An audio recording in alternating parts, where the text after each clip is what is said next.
तुम्ही मानताय, ज्यावर विश्वास आहे, मग तरी देखील त्या काय गोष्टी होत नाहीत. कारण तुम्हाला त्या परमेश्वराशी कसं कनेक्ट करायचं हे कळलं नाही. ओके. तर तो लॉ ऑफ अट्रॅक्शनचं काम करतो ना, तुम्हाला माहिती नाही अजून काय गोष्टी. मग तो कसा काम करतोय? बघा, तुमच्या बाजूला तुमचा मित्र बसलेला आहे. त्या मित्राने तुम्हाला आता भरपूर मदत केली आहे.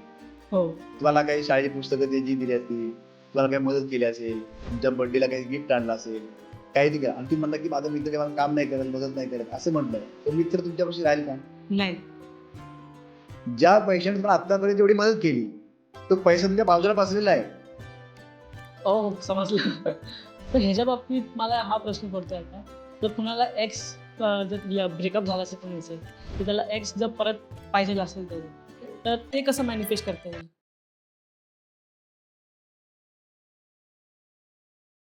नमस्कार मित्रांनो, यथार्थ टॉक्समध्ये तुमचं सहर्ष स्वागत आहे.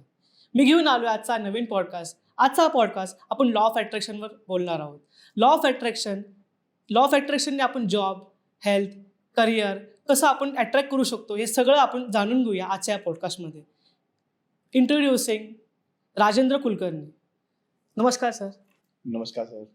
कशा आहात सर तुम्ही? मी एकदम जबरदस्त. सर, तुमचं जबरदस्त हा वर्ड मी खूप ऐकलाय, तुमचं पॉडकास्टमध्ये पण खूप ऐकलाय. ह्याच्या बाबतीत काय आहे, म्हणजे ती काय? बघा, मी एक लॉ ऑफ अट्रॅक्शन कोच आहे, मॅनिफेस्टेशन गुरु आहे. प्रत्येक आपला जो प्रवास आहे तो आहे एनर्जीचा. बरोबर. Everything is energy. आणि आपल्या बोलण्यातून एक एनर्जी बाहेर पडते. ती एनर्जी कशी पाहिजे? एकदम सकारात्मक, पॉझिटिव्ह पाहिजे. तुम्ही ज्यावेळी जबरदस्त म्हणता त्यावेळी ती एनर्जी तुमच्या ब्रह्मांडामध्ये तुम्ही टाकून देता आणि त्यामुळं तुम्हाला चांगलं वाटतंच. तुमच्याकडून ब्रह्मांडावर चांगली ऊर्जा जाते. प्लस ते ऐकण्याला देखील चांगलं वाटतं आणि त्यांच्यामध्ये पण चांगली पॉझिटिव्हिटी येते. बरोबर. आणि मी आता जेवढं कॉन्व्हर्सेशन करतोय तुमच्यासोबत, जेव्हा पण मी फोन करतोय तेव्हा तुमच्याकडनं ते ऐकलंच मी. बरोबर. जबरदस्त. सर, तुमच्याकडनं जाणून घ्यायला आवडेल, हे तुमचा लॉ ऑफ अट्रॅक्शनचा जो प्रवास आहे, जे तुम्ही मॅनिफेस्टेशन कोच आहेत, या बाबतीत काय सांगाल तुम्ही? बेसिकली मी एक इंजिनियर आहे ओके. आणि आपण टेक्निकल लोक, मी म्हणतो ना, डिप्लोमा, डिग्री, पोस्ट ग्रॅज्युएशन हे माझं सगळं झालेलं आहे ऑलरेडी. त्यानंतर मी सर्टिफाईड माइंड कोच आहे, सर्टिफाईड NLP प्रॅक्टिशनर आहे. काही वर्षापूर्वी, म्हणजे माझा हा प्रवास 24 वर्षापासून पेक्षा अधिक काळाचा आहे. पहिली काही वर्ष ज्योतिषशास्त्रावरती आमचं खूप अभ्यास म्हणजे अभ्यास आहेच, परंतु लोक खूप यायची. लोकांना काउन्सिलिंग ॲस्ट्रॉलॉजिकल बेसवरती व्हायचं आणि खूप चांगले रिझल्ट लोकांना मिळायचे, खूप जबरदस्त रिझल्ट. परंतु काही त्यात अशा गोष्टी झाल्या की जेणेकरून मी त्या गोष्टीला थोडंसं सायंटिफिक अजून वेगळ्या पद्धतीनं लोकांसमोर आलो. त्याचं कारण असं आलं की ज्यावेळी एखादा माणूस कोणतेही ज्योतिषाकडे जातो, सगळं बघितलं जातं आणि नंतर जाताना एक विचारतो की मला कितवा गुरु आहे, कितवा शनी आहे. एक कॉमन प्रश्न असतो. बरं, लोकांना त्यातलं पूर्ण नॉलेज नसतं, परंतु हा एक प्रश्न मात्र कॉमन असतो.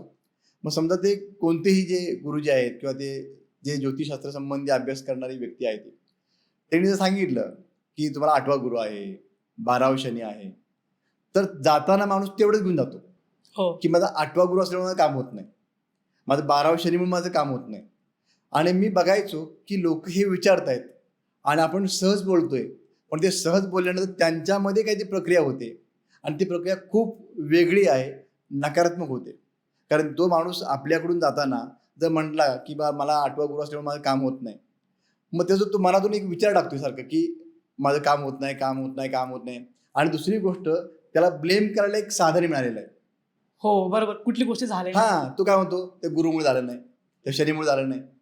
म्हणजे स्वतःचं कर्म तो विसरून गेला आणि त्याचा फोकस फक्त कुठं राहिला, त्या की तो होत नाही. ऍक्च्युली ते ज्योतिषशास्त्र खूप वेगळं आहे, आपल्याला माहिती नसतं बऱ्याच लोकांना. आणि मग त्यातून तो निगेटिव्हिटी व्हायला नको म्हणून आम्ही काय केलं, त्याला वेगळ्या सायंटिफिक पद्धतीनं आम्ही तो लॉ ऑफ अट्रॅक्शन जो आहे, आकर्षण सिद्धांत, तो लोकांसमोर आणला.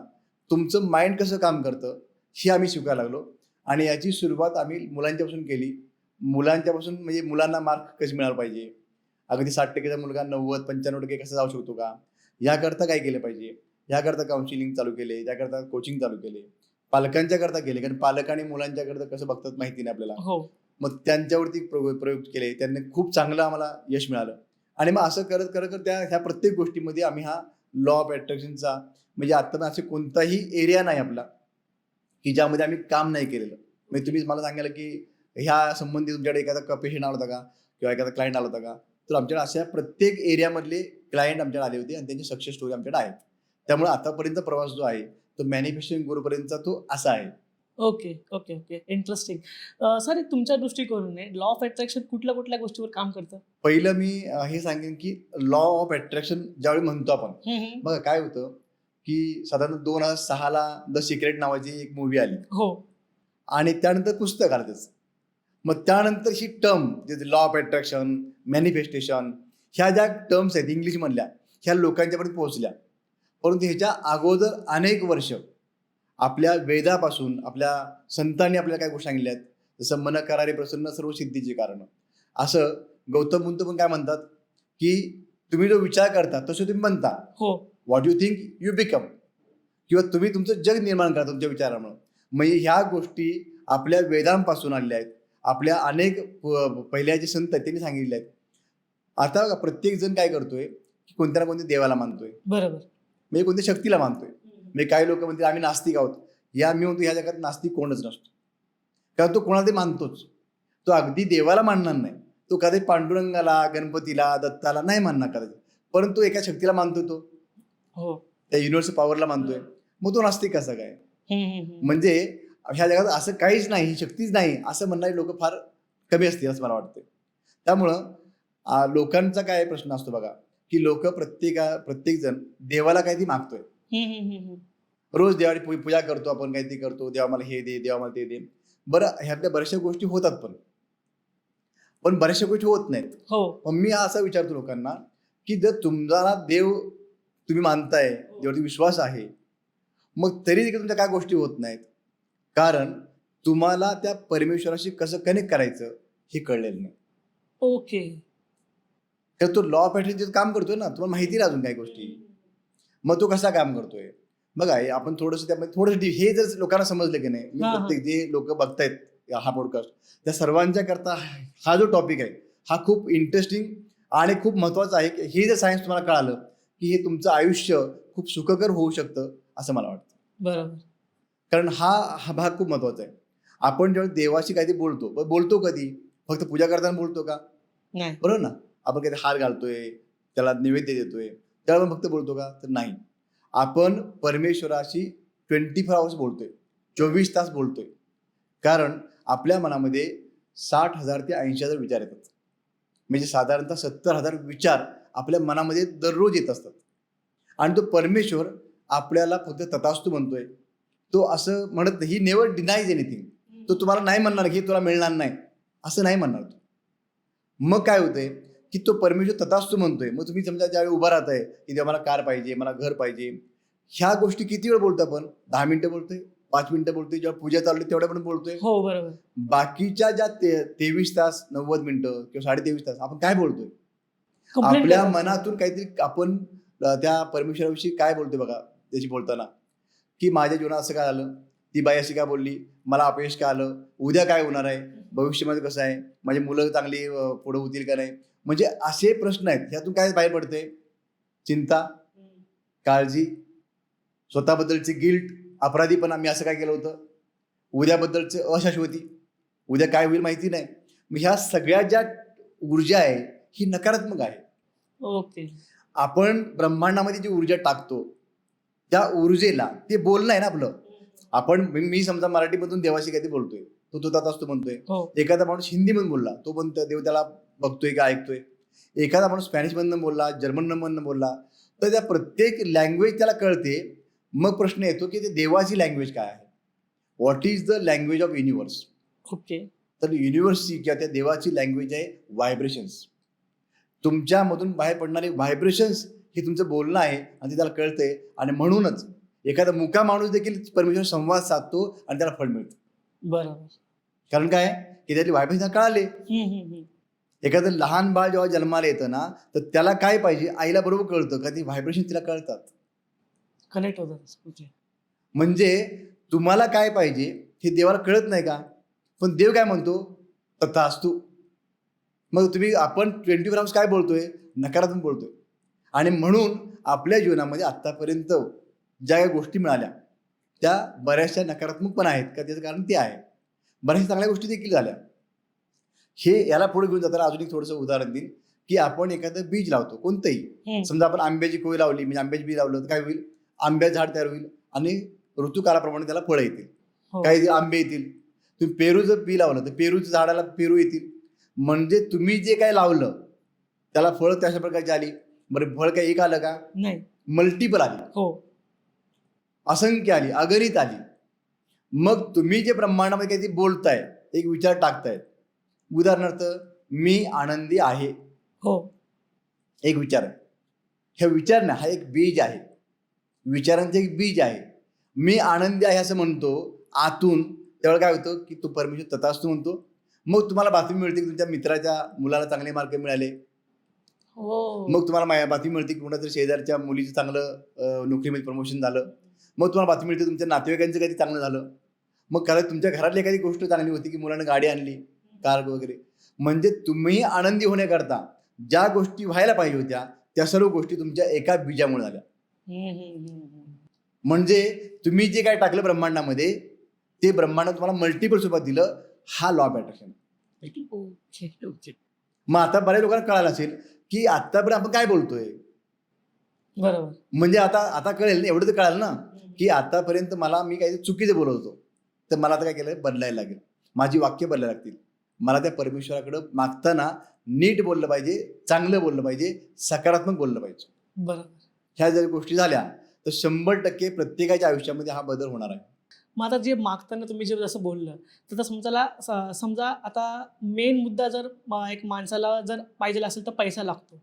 तर पैसा मागायचा असेल किंवा पैसा अट्रॅक्ट करायचा असेल, हे करेक्ट वे काय आहे तुमच्या हिशोबाने?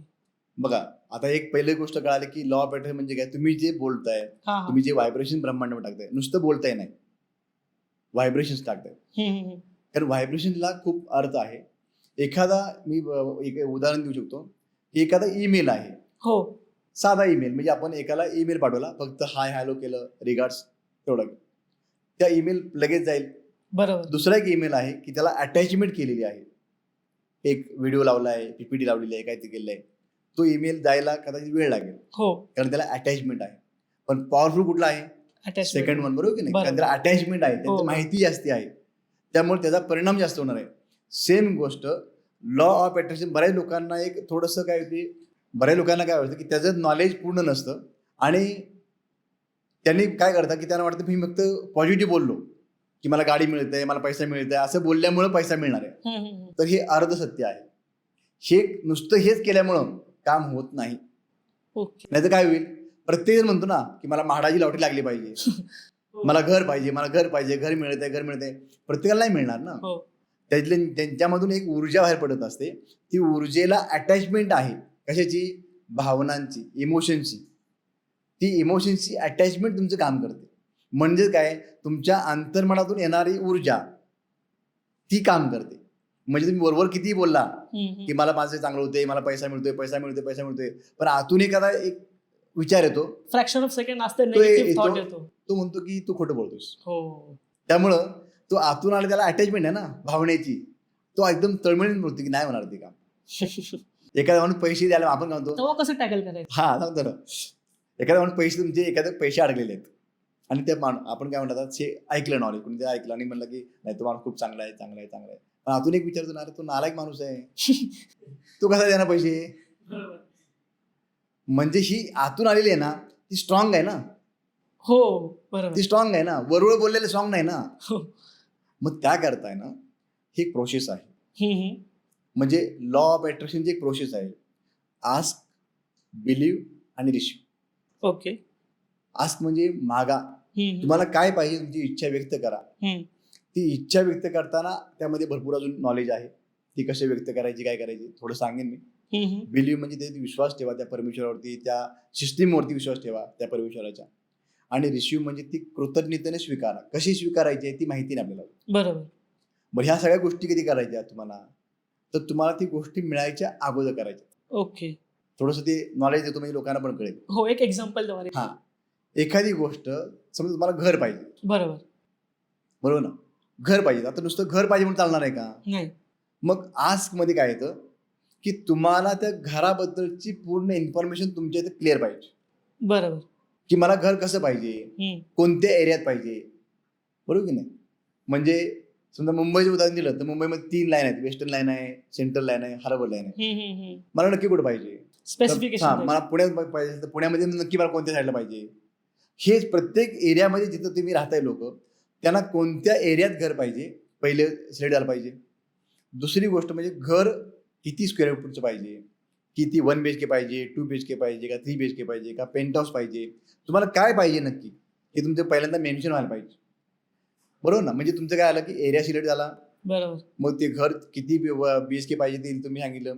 तुम्हाला काही टॉवर्स मोठे मोठे टॉवर्स आहेत, काही छोटे टॉवर्स आहेत, काही छोटे म्हणजे बैठी घरं देखील आहेत. बरोबर. तुम्हाला नक्की कसं पाहिजे, का तुम्हाला बंगलो पाहिजे का, हे सगळं तुमच्या इथं क्लिअर पाहिजे ना. समजा उदाहरणार्थ आपण एक उदाहरण घेतलं की एखादी व्यक्ती कोणत्या तरी परमेश्वराची काहीतरी आराधना करते, भक्ती करते. उदाहरणार्थ आपण गणपती बाप्पाची म्हणू. हो. ओम गण गणपती नमः, ओम गण गणपती नमः, रोज जप चालू आहे. हम्म. खरोखर गणपती बाप्पा तुमच्यासमोर आलेच हो. आणि म्हणले बोल तुला काय पाहिजे सांग बघू. तर बऱ्याच लोकांना असं कळणार आहे, वाटणार आहे आता की समजा खरोखर आले तर ते ब्लँक होती पहिली गोष्ट, की त्यांना मागता येणार नाही काही, बरोबर की नाही? हो. काय मागायचं अजून क्लिअरच नाही ना.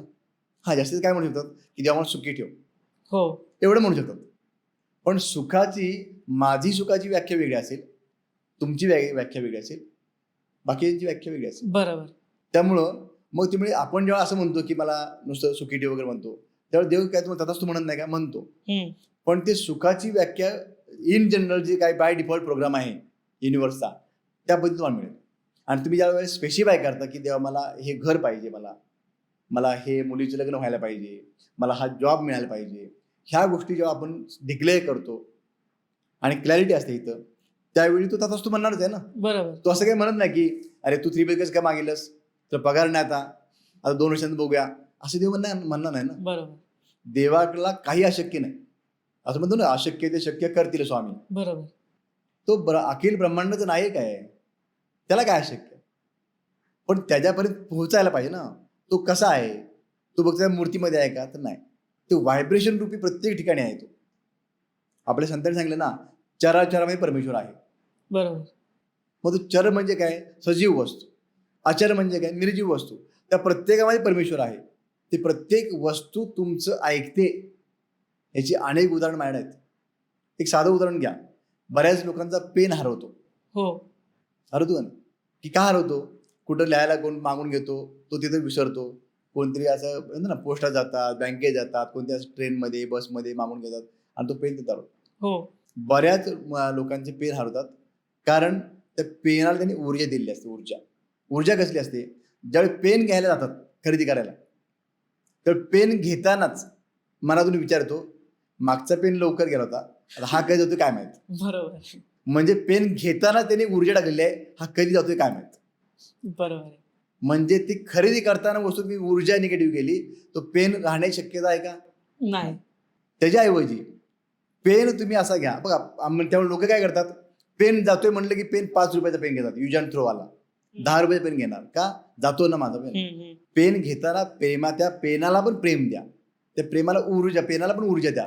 उदाहरणार्थ माझा पेन आहे, मी काय करतो, हा माझा पेन आहे. हा पेन नाही नुसता, हे माझं भविष्य आहे. I love my pen. Even तुम्ही बघू शकता ह्याच्यावर थँक्यू लिहिले, प्रत्येक ह्याच्यावर थँक्यू लिहिले. ह्याला मी का जपणार नाही? बरोबर. ह्या पेनाला मी एवढं जीव लावणार, एवढं प्रेम देणार, तो देखील मला तशा पद्धतीचं काम देतो की मला माझ्या ऑटोग्राफ घेण्याकरता मी पेन वापरतो, देण्याकरता. ज्यावेळी लोक येतात माझ्याकडे ऑटोग्राफ पाहिजे ना, हा पेन माझ्याकरता. म्हणजे मला काय झालं पाहिजे, मी ह्याला काय केलं, ह्याला मी ऊर्जा दिली, प्रेमाची ऊर्जा दिली, त्याला कृतज्ञतेची ऊर्जा दिली. मग ही ऊर्जा प्रत्येकाने द्यायला पाहिजे. म्हणजे काय होईल, तुमचं आस्क जे आहे, पहिला पार्ट जो आहे तो त्या ठिकाणी क्लिअर होऊन जातो की तुम्हाला जे पाहिजे ते क्लिअर मागा, विथ स्पेसिफिकेशन मागा, आणि मग तुम्ही त्या गोष्टीने पुढे जावा. मग आता बिलीव्ह म्हणजे काय?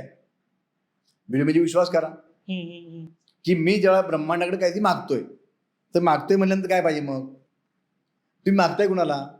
युनिव्हर्सला. ती युनिव्हर्सकडं अबंडन्स आहे. बरोबर. There is abundance in universe. Abundance money, abundance love, abundance relationship, everything is abundance. काही कमी नाही. बरोबर. हवा, पाणी, निसर्ग, तुम्हाला पाहिजे त्या गोष्टी अबंडन्स आहेत. तुम्हाला काही कमीच नाही तिथं मागायला. फक्त आपण मागताना कमीपणा घेतो, कारण आपलं लॉजिक आपण लावतो. म्हणजे काय, की अरे मी तर 10वी पास झालो ना, मला कशी चांगली नोकरी मिळणार. हे कोण बोललं? आपल्या मनातले विचार बोलले. आतापर्यंतचा अनुभव लोकांचा आपण ऐकलेला असतो की अरे इंजिनियर झाला त्याला नोकरी नाही. आपण विचार लावतो, आपण लॉजिक लावतो की मी 10वी झालोय, मी 12वी झालोय, मी अमुक झालोय, तर मला कसं नोकरी मिळणार चांगली. अनेक डॉक्टर्स म्हणतात की मला चांगला नवरा कसा मिळणार, मला चांगली मुलगी कशी मिळणार, मला माझ्या फील्डमध्ये कसं मिळणार. ह्यामध्ये प्रत्येक ठिकाणी ऊर्जा आहे. ती ऊर्जा कसली आहे? नकारात्मक आहे. स्वतःबद्दलची गिल्ट आहे, त्यामध्ये ऊर्जा नकारात्मक आली. स्वतःबद्दलचा कमीपणा आहे, म्हणजे मी लायक आहे की नाही, इथे पण सुरुवात आहे. मला नोकरी कोण देणार, मला भविष्यात मला पैसा का मिळणार, मला कोण देणार पैसा. बरोबर. आपण असा प्रश्न विचारतो, त्यावेळेला आपण ब्रह्मांडामध्ये त्या ब्रह्मांडाच्या ज्या अबंडन्स जे काय आहे त्याच्यावरती शंका घेत असतो. बरोबर. स्वतःवरती क्वेश्चन करतोय आपण. स्वतःवरती आहेच आहे, त्या ब्रह्मांडावरती पण घेतोय हो. की हा कसा देणार मला. जर म्हणतात ना देव देणारच आहे ना, तर तुम्हाला घेता आलं पाहिजे. तुम्ही मागू शकत नाही, तुम्हाला मागता येत नाही. म्हणून पहिल्यांदा आज बिलीव्ह म्हणजे जर विश्वास करा की हे 100% मिळणार आहे आणि मिळत आहे, हे मला मिळत आहे. आता मिळत आहे म्हणण्यात काय होणार आहे की त्याची जी व्हायब्रेशन्स आहेत ना ती वेगळी होणार आहेत. म्हणजे मला जेव्हा एखादी गोष्ट मिळते आहे, माझी काय अपेक्षा होती, माझी इच्छा होती, ती गोष्ट मला मिळत आहे म्हणजे माझ्या मनामध्ये कसली भावना येतील, पॉझिटिव्ह येतील, चेहऱ्यावरती आनंद येईल, स्माइल येईल. हे जर तुम्ही करताना नाही केलं आणि तुम्ही म्हणला की अरे सांगितले म्हणून करायचं, तर ती व्हायब्रेशन निगेटिव्ह गेले तर तुमच्या आस्कला काही व्हॅल्यू नाही. आणि तिसरा पार्ट जो रिसीव्ह जो आहे ना, रिसीव्ह म्हणजे तुम्हाला काय करायचं, you have to pretend like you have already achieved that. Okay. म्हणजे तुम्हाला ती गोष्ट ऑलरेडी मिळालेली आहे असं समजा. असं म्हणल्यानंतर काय होईल, समजा तुम्हाला अपेक्षित गोष्ट तुम्हाला मिळालेली आहे, तुम्ही पहिल्यांदा काय कराल की तुम्ही कोणाच्या तुमच्या जवळच्या व्यक्तीला सांगाल. बरोबर. किंवा सांगाल, आनंदाने सांगाल, या आज माझे काम झालेलं आहे, मस्त वाटते मला, आज माझं हे काम झालेलं आहे, माझं घर झालेलं आहे. तुमची ती गोष्ट आनंदाने दुसऱ्या व्यक्तीला सांगाल. बरोबर. तो आनंद जे होईल ना, तो आनंद अनुभवा. आधीच हे करण्याचा उद्देश हाच आहे की तुम्ही त्या परमेश्वराबद्दल, त्या युनिव्हर्सबद्दल तुम्ही कृतज्ञता व्यक्त करताय. तुमच्यातून ऊर्जा कसली बाहेर पडली, थँक्यू. बरोबर. थँक्यू देवा, माझं काम केलं. थँक्यू माझ्या मित्रांनो, माझं काम केलं. थँक्यू, प्रत्येक थँक्यू आहे ना, ही ग्रॅटिट्यूड खूप महत्वाची आहे. ह्याच्यामध्ये आपण अजून पुढं डिटेलमध्ये बोलूया. पण हे आज बिलियन रिसिव्ह हे 3 पार्ट सगळ्यांनी जर कळालं आहे तर त्यांचं जे काही मॅनिफेस्टेशन प्रोसेस आहे ती फास्ट होणार आहे. सर, जसं तुम्ही आता आस्क, बिलीव्ह आणि रिसीव्ह बोलला, तर हे 3 जे वर्ड आहेत यांनी आपण काय काय अट्रॅक्ट करू शकतो. बघा, ही आपली मॅनिफेस्टेशनची प्रोसेस आहे. ओके. म्हणजे लॉ ऑफ अट्रॅक्शन वापरून आपण आपल्या जीवनामध्ये हेल्थ म्हणजे आरोग्य, नातेसंबंध, रिलेशनशिप, पीस ऑफ माइंड, मनशांती, स्पिरिच्युअलिटी आणि सर्वात महत्त्वाचा, सर्वांना जो आवश्यक असणारा आणि सर्वजण त्याकरता पळतो तो वर्ड म्हणजे वेल्थ, पैसा. या सर्व गोष्टी आपण लॉ ऑफ अट्रॅक्शन वापरून मिळवू शकतो. आणि त्याकरताच आपल्याला हा पॉडकास्ट मला वाटते उपयोग पडेल लोकांना, कारण त्यांना पैसा खूप महत्वाचा आहे मला असं वाटतं. बरोबर सर. पैसा बाबतीत सांगा सर, म्हणजे असे कुठली टेक्निक द्या जे आपल्या ऑडियन्सला म्हणजे त्याला उपयोगी भेटेल. बघा, पैसा म्हणजे एक ऊर्जा आहे, एनर्जी आहे. आपण पैशाबद्दल जो विचार करतो तो विचार पहिल्यांदा महत्वाचा पाहिजे. म्हणजे काय की आपण एखाद्या व्यक्तीला चांगलं बोलतो तर ती व्यक्ती आपली चांगलं वागते. बऱ्याच वेळा पैशाबद्दल आपल्या मनामधल्या भावना किंवा बिलीफ्स ही चुकीची आहेत. ओके. म्हणजे आपण पैशाबद्दल नकारात्मक भावना व्यक्त करतो. की उदाहरणार्थ सांगायचं म्हटलं की बरीच माणसं काय म्हणतात की पैसा मला खूप काबाड कष्ट केल्यानंतर पैसा मिळालेला आहे. म्हणजे काय, मनी इज हार्ड टू अर्न. म्हणजे तुम्हाला पैसा मिळवणं सोपं नाहीये हे कोण म्हणते, काही लोक म्हणतात असं. मग ही जी भावना आहे, मग अशा प्रकारची भावना तुम्ही ब्रह्मांडामध्ये टाकली, मग तुम्ही पैशाबद्दल काय बोलताय? नकारात्मक बोलताय. बरोबर. तो पैसा हा ऊर्जा आहे, बरोबर की नाही? मग ऊर्जा जर आहे तर ती निगेटिव्ह असेल तर तुम्हाला निगेटिव्ह मिळणार आहे. म्हणून पहिल्यांदा ही वाक्य बदली करा. पैसा काय झाडा लागतोय का? पैसा काय असं सहज मिळतो का? बरोबर. आपण एवढे श्रीमंत आहे का? आपण अंबानी आहे का? लोक वापरतो वाक्य नाही, अशी. बरोबर आहे. ऐकले मी पण ऐकले. अशी लोक वाक्य वापरतात हो. आणि हे वाक्य वापरून स्वतःला तुम्ही नुसतं नाही कमी लेखत आहे, तर तुम्ही त्या तुम्हाला आतापर्यंत पैशाने कमी केले का? तुम्ही आतापर्यंत तुम्हाला लहानाचं मोठे झाला, कपडे मिळाले, कपडे पैशामुळे आले. हो. मोबाईल, प्रत्येकाकडे मोबाईल आहे. आता असा एकही माणूस नसेल की मोबाईल नाही. मोबाईल पैशामुळे आला. शिक्षण पैशामुळे आलं. बरोबर. आपण जे जेवण करतो हॉटेलमध्ये नुसतं नाही, घरामध्ये देखील अन्नधान्य आणतो, ते पैशामुळे येतं. अशी कोणतीच गोष्ट नाही की जी पैशानं येत नाही. बरोबर. काही लोक म्हणतील की आम्हाला समाधान देखील पैशाने येतं. बरोबर. काही लोक म्हणतात आम्ही काय चॅरिटी करू, चॅरिटी करण्याकरता देखील पैसा लागतो. बघा ना, कोरोनामध्ये बऱ्याच लोकांनी चॅरिटी केली. म्हणजे काय केलं? मास्क दिले लोकांना, काही लोकांना वॉटर बॉटल्स दिल्या, काही लोकांनी त्यांना जे काय आवश्यक लागणार साहित्य, ते साहित्य घेण्याकरता पैसा लागतो ना. बरोबर आहे. अशी कोणती गोष्ट राहिली? आपण हॉस्पिटलमध्ये गेलो, बघतो की ऑक्सिजन आहे. आता ऑक्सिजन तर असा फ्री आहे हवेमध्ये, पण ज्यावेळी आजारी पडतो माणूस तेव्हा ऑक्सिजन लावण्याकरता देखील पैसा लागतो. म्हणजे अशी एकही गोष्ट आहे का? नाही. मग त्या पैशानं आतापर्यंत तुम्हाला वाढवलेलं आहे, त्याकरता तुम्ही निगेटिव्ह का बोलता? मग ती निगेटिव्ह ऊर्जा त्या पैशाला दिली. बघा, तुमच्या बाजूला तुमचा मित्र बसलेला आहे, त्या मित्राने तुम्हाला आतापर्यंत भरपूर मदत केलेली आहे.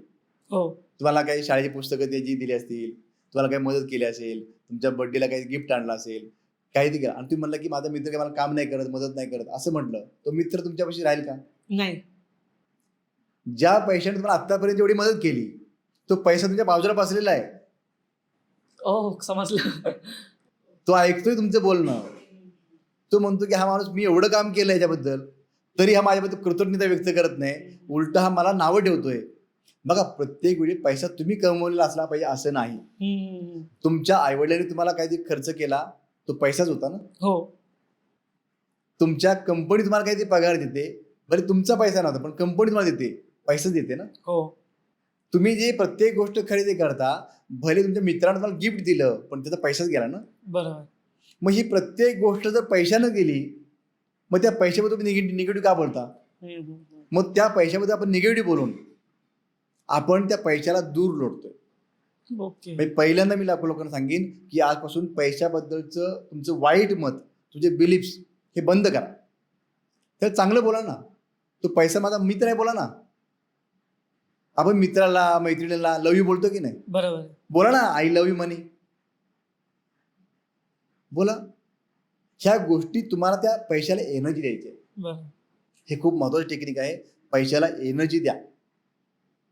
पैशाला एनर्जी दिली, ज्यावेळी आपण पैसे देतो, दुसरे टेक्निक सांगतो मला. पैसे देताना लोकांना माहिती नसतं की देताना काय बोलायचं आहे, पैसे घेताना काय बोलायचं आहे. ओके. ह्या खूप महत्वाच्या टेक्निक्स मी आज तुम्हाला शेअर करतोय की जी माझ्या पेड वर्कशॉप मधली काही गोष्टी आहेत. धन्यवाद सर. आपल्या ऑडियन्स की मला वाटतं की ह्या ऑडियन्स, बघा, मला माहिती आहे की माझं स्वप्न आहे की 25 लाख कुटुंबांना आनंदी करायचं. बरोबर. आतापर्यंत आम्ही 1.5 लाखापर्यंत कुठे पोहोचतोय. म्हणजे मला तो टप्पा गाठायला खूप अजून, म्हणजे एवढ्या लोकांमध्ये मी पोहोचेन कसा, तर हे माध्यम आहे ना एक. बरोबर. मग ह्यामधून बघणारे लाखो लोक जे आहेत त्यांच्याकरता ह्या गोष्टी आहेत. तर ते वेळ काढून तुमचा पॉडकास्ट बघतायत ना, तर ते बघतायत, त्यांना वाटतंय की मला यातनं मार्ग मिळणार आहे, आणि 100% तुम्हाला मार्ग मिळणार आहे. म्हणून तुम्ही काय करायचं आहे, हा पॉडकास्ट व्यवस्थित बघा, शेवटपर्यंत बघा, कारण तुम्हाला यातून बऱ्याच गोष्टी मिळणार आहेत, तुमचं लाईफ बदली होणार आहे. बरोबर. मग पैसा करता तुम्ही ज्यावेळी पैशाबद्दल काय बोलतो आपण, ते पैशाला एनर्जी चांगली द्या. पैसा घेताना त्याला ग्रॅटिट्यूड द्या. पैसा आला ना, ही पैसा म्हणजे लक्ष्मी आहे. बरोबर. आपण लक्ष्मीला कसं आणतो? आपण बघा, दिवाळीच्या वेळेला सगळं साफसफाई करतो, बरोबर की नाही? का? लक्ष्मी येणार घरात, सगळे आरास करतो, तोरणं लावतो, बरोबर की नाही? का करतो एवढं? तर घरामध्ये लक्ष्मी पूजन होणार आहे. माझ्या घरामध्ये लक्ष्मी पूजन होणार आहे, मग लक्ष्मी येणार आहे. लक्ष्मी काय एकदा येते का? नाही. वर्षभर लक्ष्मी येण्याकरता हे गोष्टी करा ना. ज्या मित्राला, ज्या नातेवाईकांना तुम्ही सारखं चांगलं बोलता, चांगलं म्हणजे काही गोड गोड बोलायचं नाही म्हणत, कृतज्ञता व्यक्त करा. बरोबर. तसं त्या पैशा तशी ती लोक तुमच्याकडे येणार आहेत. तसं पैसा देखील ज्यावेळी पैशाकरता तुम्ही चांगलं बोलाल की थँक्यू, ह्या पैशामुळे माझं काम झालं, ह्या पैशामुळे मला रिचार्ज मारता आला मोबाईलचा, थँक्यू. समजा आता आता काय बऱ्याचशा गोष्टी काय झाल्या की ऑनलाईन झालेल्या आहेत, त्यामुळं लोकांना नोटा हातात नाहीत. बरोबर. तरी देखील मी सांगेन की जेव्हा आपण कॅश देतोय त्या नोटेला हात लावून थँक्यू बोला. अजून एक टेक्निक सांगेन पुढं की पैसा देताना काय बोलायचं आहे. पैसा देताना बोला की तू निघालायस तर तू जा, समोरच्याचं भलं कर आणि येताना तुझ्या नातेवाईकांना घेऊन ये. ओके. म्हणजे 10 रुपयाची नोट आहे, हम्म. 20 रुपयाची नोट आहे, 50 रुपये, 100 रुपयाची काय, तू निघालायस तू जा, आनंदानं जा. त्या समोरच्या ज्या निघालायस त्याचं भलं कर आणि तू येताना तुझे नातेवाईक आहेत ना, 500ची नोट आहे, अजून मोठ्या नोट आहेत, येऊ दे ना सगळं बाहेर. बरोबर.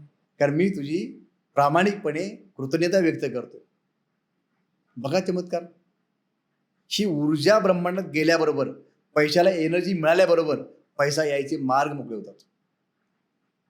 हे खूप जबरदस्त काम करतं हे टेक्निक आणि हे लोकांनी करावं असं मला वाटतं. धन्यवाद सर एवढं टेक्निक सांगितल्याबद्दल. पण अजून जर काय टेक्निक असेल तुमच्याकडे जेणेकरून आपल्या ऑडियन्सला एवढा फायदा झाला पैशा बाबतीत, तर त्या बाबतीत काय सांगाल? अजून एक टेक्निक मी तुम्ही आता मग तुमच्यातला भाव मला कळतोय की तुम्हाला हे पॉडकास्टमधून लोकांची सेवा करता तुम्ही. बरोबर. तुमच्या भावना माझ्या पोहोचतायत आणि म्हणून मी अजून एक टेक्निक सांगेन की ज्याला चेक मेथड म्हणतात. आपण द सिक्रेटमध्ये देखील आपण तो युनिव्हर्सल चेक बघितला असेल बऱ्याच लोकांनी, किंवा युट्यूबवरती आपल्या गुगलवरती पण तो अवेलेबल आहे. पण मी म्हणतो की तो चेक घ्यायला पाहिजे असं काय नाही. तुमचा कोणताही साधा चेक घ्या, त्या साध्या चेकवरती तुमचं नाव लिहा आणि अमाऊंट टाका. कुठल्या बँकेचे चेक? कुठल्याही बँकेचे. Okay okay. किंवा तुम्हाला जर काही लोकांना जर गुगलवरून जर सिक्रेट मधून तो चेक आहे जो आपण म्हणतो की युनिव्हर्सल चेक, असा चेक आहे, तर तो चेक मिळाला तर चांगली गोष्ट आहे. पण नाही मिळाला म्हणजे साधं चेकबुक आहे, तो चेकबुक मध्ये तुमचा चेकबुक घ्या, त्यावरती तुमचं वरती नाव लिहा, एक अमाऊंट लिहा आणि खाली युनिव्हर्स लिहा किंवा गॉड लिहा, GOD गॉड लिहा. सही करणार कोण आहे? तो आहे. किंवा युनिव्हर्स लिहा, म्हणजे sign by universe, sign by God असं म्हणतात त्याला, बरोबर की नाही. ह्यात अजून एक महत्त्वाची गोष्ट अशी आहे की बरी लोक काय करतात, उतावळी झालेली असतात. आता हे करताना हे आपल्या टेक्निक लोकांनी ऐकल्यानंतर बऱ्याच लोकांना वाटत असेल की आता मी पण आता चेक लिहितो, बरोबर की नाही. अमाऊंट किती लिहायची प्रश्न असेल ना लोकांना, बरोबर, किती अमाऊंट लिहायची. तर काही लोक काय करतात, उतावळेपणामध्ये मला 1 करोड मिळत आहेत, मला 10 लाख मिळत आहेत असे लिहितात. ते मी सांगितलं तसं करू नका. त्याचं कारण काय, जेव्हा एखादी गोष्ट नवीन आहे तुमच्याकरता, जी गोष्ट तुम्हाला अजून तुम्ही इम्प्लिमेंट केलेली नाही, तुम्हाला त्याचा अनुभव आलेला नाही, त्याकरता एखादी मोठी गोष्ट तुम्ही त्यात लिहिली, मोठी अमाऊंट लिहिली आणि समजा जर ती मॅनिफेस्ट झाली नाही तर तुमचा त्या सिस्टीमवरचा विश्वास उडतो. बरोबर आहे. कंप्लेंट करतो आपण काय करतो, हे बोगस आहे, हे फेक आहे, म्हणजे आपल्याला माहिती नाही कसं ते करायचंय ते, आणि आपण त्या सिस्टीमला नाव ठेवतो. बरोबर. मग काय करायचंय की मी सुरुवात करताना सांगेन की फक्त 1000 लिहा, छोटी अमाऊंट लिहा ना. बरोबर. 500 रुपये लिहा ना. तुम्हाला 500 रुपये आले, समजा तुम्ही 500 रुपये लिहिले, 500 रुपये तुम्हाला, बरं ते 500 रुपये कुठून येतील हे माहिती नाही ना. बरोबर. किंवा ते 1000 रुपये तुम्ही लिहिलेत ना, ते कुठून येतील माहिती नाही, कारण तो मॅजिकल चेक आहे. तो कुठून येईल तुम्ही असं म्हणायची गरज नाही की ह्या माझ्या क्लायंटकडे माझे 10,000 रुपये होत आहे ते मला मिळतात असं म्हणू नका. हा मॅजिकल चेक आहे. तो परमेश्वर, ते युनिव्हर्स तुमच्याकरता मॅजिक करणार आहे. ते मॅजिक कसंही करू शकतो. ओके. हे मी अनुभवलेलं आहे. माझे जे क्लायंट आहेत त्यांनी अनुभवलेलं आहे. मी या ठिकाणी कोणतीही गोष्ट अशी सांगत नाही की जी मी कधी वापरली नाही, माझ्या क्लायंटने अनुभवली नाही, अशी एकही गोष्ट मी ह्या पॉडकास्टमध्ये नाही, माझ्या आयुष्यात कोणाला सांगत नाही. बरोबर. हा, काही लोकांना ह्या गोष्टी नवीन असतील त्यामुळे त्यांचा विश्वास कधी बसणार नाही, किंवा ते आम्ही भरपूर वेळा केलं की झालं नाही वगैरे म्हणतात, ही त्यांची एनर्जी आहे. ओके. हे त्या लोकांना मी क्लिअर करतो ना. तुम्हाला आता पण काय मिळालं नाही तर तुमची एनर्जी चुकी लागलेली ना. काही लोक परीक्षा घेण्याच्या हेतून करतात. हां, सर सांगितलं ना, बघा मी केलं, काय झालं? ओके. तुम्ही ज्यावेळी एखाद्या परीक्षा घेता एखाद्या व्यक्तीची, ती व्यक्ती परीक्षा नाही आहे, ही तुमची परीक्षा असते. आणि काय काय गोष्ट लोक म्हणजे करण्यासाठी करतात, म्हणजे बघू एकदा होतंय का. तेच ना, हा. ती परीक्षा आहे ना. हा. झालं हम्म. असं काही नसतं. झालं असं काही नसतं. तुम्ही ती गोष्ट श्रद्धेने करा, विश्वास ठेवून करा. तुम्ही त्या गोष्टीला एनर्जी द्या. तो चेक लिहिताना किंवा लावताना त्याला एनर्जी द्या की हा चेक माझा वटतोय, मॅनिफेस्ट होतोय. हम्म. आणि लवकरच ती तारीख जी तुम्ही लिहिली असेल हम्म. ती तारीख पण तुम्ही लिहू शकता हा. की जी तारीख लिहिली ना त्यानंतर काही दिवसातच तो चेक वटलेला असतो. अशी अनेक उदाहरणं माझ्याकडे आहेत. मग त्या चेकचं काय करायचं, म्हणजे सगळ्या डिटेल्स चेक लिहायचा, हा, वरती बरोबर. काय लिहायचं, तुमचं नाव लिहिलं. हो. समजा तुम्ही आता मी सुरुवातीला सांगितलं की 1,000 रुपये लिहा, बरोबर ना. हो. मग तुम्ही अक्षरामध्ये लिहिलं, बरोबर ना, 1,000 रुपये. हो. अंकामध्ये लिहिलं बरोबर. 1,000 रुपीज. खाली तुम्ही युनिव्हर्स म्हणून लिहिलं किंवा गॉड म्हणून लिहिलं, सही केली. आणि तो चेक तुम्हाला काय करायचंय, रोज त्या चेकला बघायचंय. रोज त्या चेकला बघायचंय, हात लावा, नमस्कार करा, त्या ब्रह्मांडाचे आभार माना की हा चेक वटलेला आहे, माझ्या खात्यामध्ये मला ते पैसे मिळत आहेत, धन्यवाद. हे तुम्ही सद्भावनेनं श्रद्धेनं रोज करा. 21 डेज करा. 21 दिवस जायला लागत नाहीत, काही दिवसातच तुम्हाला रिझल्ट मिळतो. आणि मग पुढची स्टेप काय करायची आहे की समजा तुमचा एखादा चेक वटला ना, मग तुमचा विश्वास बसला, बरोबर. मग तुम्ही आता अमाऊंट वाढवा ना. आता तुम्ही 5,000 करा ना, 5 मिळाले 10 करा ना. प्रत्येकाला एक लिमिट आहे ना. तुमचा विश्वास बसण्याकरता ह्या गोष्टी करा. बरोबर. आणि मग हळूहळू त्या गोष्टी वाढत झाल्या. बरं, आता काही लोक काय म्हणते माहिती का, काही लोक, बरीचशी लोक आहेत ना, निगेटिव्ह असतात. त्यांना काहीतरी त्यातलं निगेटिव्ह काढायचं असतं. समजा मी कामच नाही केलं, चेक लावला तर होईल का? कसं होईल तेव्हा?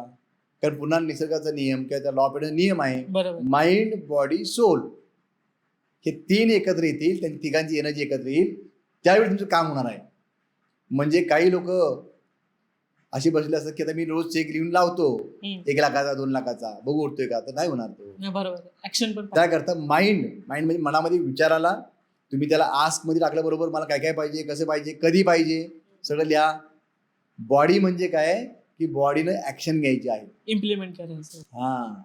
तुम्हाला काम केलं पाहिजे. कर्मण्येवाधिकार असते मा फलेषु कदाचन. तुम्ही कर्म नाही केलं तर कसं काम होणार? बरोबर. समजा एखादी व्यक्ती आहे जिचं वजन जास्ती आहे, ती म्हणली आता रोज लिहित बसली, माझं वजन कमी होतंय, रोज एनर्जी टाकली आणि डाएट कमी नाही केलं, खायचं चालूच आहे, व्यायाम कमी नाही, व्यायाम केलाच नाही काहीच, कुणी शक्यता आहे का? नाही. म्हणजे माइंड, बॉडी, सोल म्हणजे काय, तुमचा आत्म्यानं परमात्म्याशी कसं कनेक्ट करायचं, ही गोष्ट देखील आहे. अलाइन पाहिजे ती. या तिन्ही गोष्टी अलाइन झाल्या 100% काही पण असू द्या. लग्न होणार, पैसे मिळणार, एखाद्या तुम्ही पैसे दिलेत कुणाला, ती माघारी आणून देणार. मॅडम अशी उदाहरणं आहेत, 10 वर्षापासून लोकांनी पैसे दिलेत. म्हणजे एक व्यक्ती असा आहे की त्यानं 6 वर्षापूर्वी पैसे दिले, किती, 5 लाख रुपये. तो पैसे मागून थकला, समोरच्याने त्याला ब्लॉक केला की पैसे तुझे काय मी देणार नाही, तर पैसे बंद झाला, तर फोनच बंद झाला. मग का आमच्याकडे आले व्यक्ती काय, बरं आल्यानंतर काय, मग नुसता हा पैसा विषय नसतो, बाकी वेगळे विषय असतात. बरोबर. आम्ही त्याला एनर्जी दिली, म्हणजे मी त्याला ब्लेसिंग दिले. बघा ब्लेसिंग खूप काम करतात. मी ब्लेसिंग दिले, त्याला काही शिकवलं, काही मेडिटेशन केलं. त्यानंतर तो घरी गेल्यानंतर अशी उदाहरणं मांड आहेत, सेकंड डेला त्या व्यक्तीसमोर फोन आला, कोणाचा, ज्याने पैसे घेतले त्याचा, जो 6 वर्षापूर्वी पैसे घेतले होते, त्याला स्वतःहून दुसरी फोन करतो की मला तुमचा अकाउंट नंबर पाठवून द्या, मला पैसे द्यायचे. असे मिरॅकल मी रोज बघतो, एक नाही, असे पैशावरती अनेक उदाहरणं मी बघितले. बरं, मी असं म्हणणार नाही की प्रत्येकाचा दुसऱ्या दिवशी त्याला पैसे मिळतील, नाही. प्रत्येकाची एनर्जी वेगळी आहे, प्रत्येकाचा विश्वास वेगळा आहे. तुम्ही ज्या पद्धतीने तुम्ही मानणार त्या शक्तीला, त्या परमेश्वराला, त्या युनिव्हर्सला आणि मला. बघा, गुरूंच्याकडे गेल्यानंतर गुरूंना मानलं नाही तर काम होण्याची शक्यता आहे का? नाही. माझ्याकडे आल्यानंतर तुम्ही सरेंडर वृत्तीने या, समर्पित भावनेने या, तुमचं काम 100% होईल. हे माझा अनुभव सांगतो आत्तापर्यंतचा. गेल्या 24 वर्षातला माझा अनुभव हा सांगतो की आत्तापर्यंत आलेले प्रत्येक माणसाचं काम झालेलं आहे. त्यामुळं पैशावरती हा नियम लागू पडतो. हा लॉ ऑफ अट्रॅक्शन पैशाकरता आपण मगाशी बोललो तसं मुलांच्या करता लागू पडतो. मुलांना अभ्यास कसा करायचा त्याकरता काय टेक्निक्स आहेत. ओके. जसं पैशाकरता आपण जे टेक्निक शिकवले तसं मुलांनी अभ्यास करण्याचा टेक्निक आहे. कारण सगळा खेळ माइंडचा आहे. बरोबर. मनातून बाहेर पडण्याची ऊर्जा चांगली पाहिजे, त्यामुळे आत्मविश्वास पाहिजे. मग त्या आत्मविश्वास आणण्याकरता तुम्हाला काय शिकलं पाहिजे. मग आम्ही how to boost your confidence 10 मिनिटांमध्ये कसा वाढला पाहिजे त्याची टेक्निक आहेत. ओके. त्यांचं कॉन्सन्ट्रेशन होण्याकरता टेक्निक्स आहेत, त्यांचा अभ्यास लक्षात राहण्याकरता टेक्निक्स आहेत. आणि असं सगळ्या प्रकारे या मुलांचा जो प्रोग्राम असतो तो पुढे जातो. 100% आतापर्यंत रिझल्ट खूप चांगले आहेत. त्या एक दोन टेक्निक सांगता येईल. बघा, मी एक सांगेन की मुलांना अभ्यास करण्याकरता काय पाहिजे असतं, हम्म. आई वडिलांच्याकडून येणारी ऊर्जा बरोबर. चांगली पाहिजे. म्हणजे पालक बरेच वेळा काय म्हणतात मुलांशी बोलताना किंवा मुलांच्या संबंधी बोलताना इतरांना, बघा ज्या वेळेला पालक त्या खास करून त्यांच्या मम्मी असतील की जेव्हा त्या भेटतात एकमेकांच्या दुसऱ्या मम्मीला, बरोबर, दुसऱ्या आयांना भेटतात, त्यावेळेला त्यांचं डिस्कशन ऐकायचं. ही म्हणते की माझा रोहन असं करतो, अगं तुझं काय घेऊन बसलीस, माझा मुलगा तर एवढा अवकळ आहे का नाही, तू काही ऐकत नाही. बरोबर. हल्लीची मुलं आहे ना डांबीस, हल्लीची मुलं आहे ना अभ्यास नको त्यांना. लहानपणी ऐकले मी हे सगळं. नाही, आत्ता पण तुम्ही बघितलं ना, मला सांगा जर एखाद्या मुलाला वाईट बोललं, तो मूर्खच आहे, तो ऐकतच नाही, तो गाढवच आहे, डांबीस आहे, अशी एनर्जी तुम्ही जर दिली तर ब्रह्मांडामधून तुम्हाला चांगले मिळण्याची अपेक्षा आहे का? नाही. म्हणून पहिल्यांदा सांगेन पालकांना तुमचं बोलणं सुधारा. बरोबर. खूप महत्वाचं आहे. हो. पालकांनी, सगळ्या पालक जे पालक बघतायत, तुम्ही तुमच्या मुलांशी बोलताना, मग मुलगा छोटा असू द्या आता मोठा असू द्या, कारण ही प्रत्येकाचे नातेसंबंध बिघडवणारी काम आहे. तुम्ही जेव्हा एखाद्या मुलाला लाडाने बनवता, गाढव आहे, बरोबर, वेडाचा आहेस, आता वेडा म्हणलेल्या मुलाला तू चांगल्या शाळेसारखं वागण्याची शक्यताच नाही ना. त्यामुळे ह्या गोष्टी आहे ना, मुलांच्या बाबतीत पालकांनी ह्या गोष्टी कराव्यात, त्यांच्या मुलामध्ये फरक त्यांना मिळेल. हा, बाकी काही गोष्टी अशा टेक्निक आहेत की ज्या त्यांना पुस्तकासमवेत आम्हाला शिकवाव्या लागतात. ओके. त्यामुळे मी ते सांगू शकत नाही. ओके. सांगण्यासाठी काय नाही, पण काही गोष्टी अशा आहेत की आम्हाला त्यांना प्रत्यक्ष समोर असले की आम्हाला शिकवता येतात. ओके. ओके. आणि आता पुढं त्या गोष्टीचं तुम्ही लॉ पॅटर्न म्हणताय तर तुम्ही मॅरेज संबंधी आहे, म्हणजे लग्नासंबंधी आहे, जॉब संबंधी आहे, त्या अनेक एरियामध्ये आपण ह्या गोष्टी करतो. माझा हा प्रश्न होता की आता आपल्या भारतामध्ये बेरोजगारी खूप वाढली, तर असा कुठली एक टेक्निक सांगा जेणेकरून आपल्या भारतामधल्या लोकांना जॉब भेटेल. म्हणजे खूप असे लोक मी असे नेटवरती पण बघतो, म्हणजे बेरोजगारीचा रेट पण खूप वाढला, तर अशी कुठली टेक्निक सांगाल का? पहिली गोष्ट तुम्हाला मी करेक्ट करतो हो. की भारतामध्ये बेरोजगारी वाढली ना, हे चुकीचं वाक्य. ओके. हे आपण बोलून हां हां. आपण ब्रह्मांडामध्ये निगेटिव्ह ऊर्जा लागतो, हे पहिल्यांदा नाही बोलायचं. म्हणजे काय बोलायचंय, मग लोक अशी काय आहेत, अशी काही मुलं आहेत की ज्यांना जॉब पाहिजे. असा एक तरी माणूस आहे का मला सांगा जॉब मिळत नाही असा? मुलांच्या अपेक्षा वेगळ्या आहेत. हो, ते वेगळं झालं. आजकाल जॉब प्रत्येकाला द्यायचा आहे. 10वीतल्या मुलाला देखील जॉब मिळतो, 12वीतल्या मुलाला देखील जॉब मिळतो, आणि इंजिनियर किंवा CS त्याला पण जॉब मिळतो. मग असे पण तुम्ही काय बघितलेत ना, डॉक्टर झालेला आहे पण त्याचा व्यवसाय चालत नाही, असे आहेत ना भरपूर लोक आहेत. असे काही लोक तुम्ही बघितले असतील की जो इंजिनियर झालेला आहे पण तो म्हणतो की मी बेरोजगार आहे, कारण त्याचं माइंडसेट चुकीचं आहे. तर पहिल्यांदा त्यांना त्या गोष्टीवरती फोकस करायला लागेल की मला पहिल्यांदा जॉब पाहिजे, आणि त्याकरता स्वतःबद्दलची काही गिल्ट आहे, स्वतःबद्दलचा जो आत्मविश्वास गेलेला आहे ना, तो आणण्याकरता काही गोष्टी शिकल्या पाहिजेत. हा, त्याकरता मी रिकमेंड करेन की तुम्ही आमच्याकडे आला तर आम्ही तुम्हाला गाईड करू. मी असं म्हणणार नाही की माझ्याकडेच या, असे अनेक लोक आहेत की जे आता उपलब्ध असतील, तुम्ही त्यांच्याकडे जाऊन करा, पण ह्या गोष्टीवरती काम करा. हा, आमच्याकडे आल्यानंतर काय म्हणतो की आमचा अनेक वर्षाचा अनुभव आहे, अनेक टेक्निक्स आम्ही वापरलेले आहेत, लोकांचे रिझल्ट खूप चांगले आहेत, म्हणून आम्ही रिकमेंड करू. पण आम्ही कंपल्शन कोणाला करत नाही की तुम्ही आमच्याकडेच या, असं आम्ही कधी म्हणणार नाही. परंतु बेरोजगारीबद्दल बोलाल तशा अनेक केसेस आहेत माझ्याकडे आलेल्या की ज्यांना जॉब मिळत नव्हता, आणि काही महिने त्यांनी ह्या लॉ पॅटर्नची प्रॅक्टिस केली. आता प्रॅक्टिस खूप महत्वाची आहे. जेव्हा आपण एखादी गोष्ट शिकतो तर प्रॅक्टिस पाहिजे की नाही. समजा आपण एखादा मुलगा शाळेत जातोय, त्याला गणिताची प्रॅक्टिस शिक्षक काय ते शिकवतात, घरात होमवर्क देतात, ते होमवर्क बघितलं जातं, आणि हे सगळं करत असताना त्याची प्रॅक्टिस चालू असते, त्यावेळी तो मॅथ्समध्ये गणितामध्ये पुढे जातो, तो किंवा एखाद्या विषयामध्ये पुढे जातो. मग तसं हा एक विषय आहे की हाऊ टू मॅनिफेस्ट. हा विषय तुम्हाला समजून घ्यायला लागेल. हा प्रत्येकाच्या बाबतीत वेगळा का असतो? कारण प्रत्येकाच्या आत्तापर्यंतच्या कल्पना वेगळ्या असतात, त्यांचे अनुभव वेगळे असतात. त्याला आत्तापर्यंत आलेले अनुभव प्रत्येकाचे वेगळे आहेत. मग तो पर्सनल जेव्हा माणूस आमच्याकडे येतो त्यावेळी त्यांचे आम्ही बघतो की यांचा ओरा कसा आहे, त्यांना कोणती ब्लॉकेज आहेत, त्यांना काय केलं पाहिजे, ह्या सर्व गोष्टींचा अभ्यास आम्ही शिकवतो आणि मग त्यांना आम्ही त्यांच्या प्रॅक्टिस देतो. ओके. ही डेली प्रॅक्टिस आहे. त्याकरता कृतज्ञता कशी व्यक्त करायची आणि मॅनिफेस्टिंग कसं करायचं, कोणत्या प्रकारचं मेडिटेशन करायचं. मेडिटेशन म्हणजे ध्यान. वेगवेगळ्या प्रकारची ध्यान आहेत. पैसा आकर्षित करण्याकरता ध्यान आहे, आजार बरे करण्याकरता ध्यान आहे. एखादं आपल्याला हवा असणारा पार्टनर, मग तो लाईफ पार्टनर असेल किंवा बिझनेस पार्टनर असेल, तो आकर्षित करण्याकरता तुम्हाला काही मेडिटेशन्स आहेत. तुमचा क्लायंट देखील कसा पाहिजे हे देखील तुम्ही ठरवू शकता.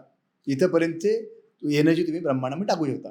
ह्या सर्व गोष्टी आत्तापर्यंत आम्ही वापरल्या आहेत आणि तुम्ही देखील त्या गोष्टी वापरू शकता.